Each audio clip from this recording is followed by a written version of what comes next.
Well, good morning, friends. This morning we read from Proverbs chapter 20, verse 25, over into chapter 21 and verse 4. And the Proverbs have got lots of sayings which are truisms, but here's one, verse 27. It says, "The human spirit is the lamp of the Lord." But if you look at the footnote says, a person's words are the lamp of the Lord that sheds light on one's innermost being. Our words show what's in our heart. What comes out of from between our lips is what is in our hearts. That's what Jesus said as well. He said, out of the fullness of the heart we speak. And the lamp, our words are a lamp that show what we're really like. Let's be careful with our words today.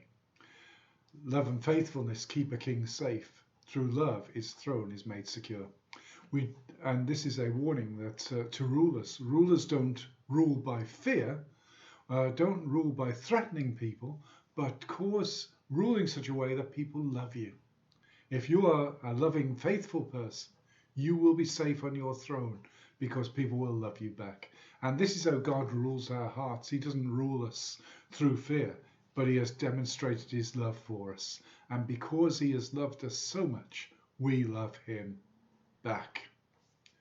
Over into chapter 21 and verse 2, a person may think their own ways are right, but the Lord weighs the heart.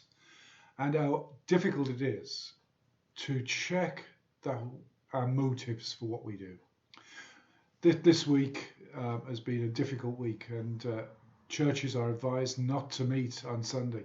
And there's been much debate about this. And some churches and some ministers are desperate to open their building and come up with all kinds of arguments. And they sound quite good and convincing. And sometimes we can convince ourselves that our behaviours are right.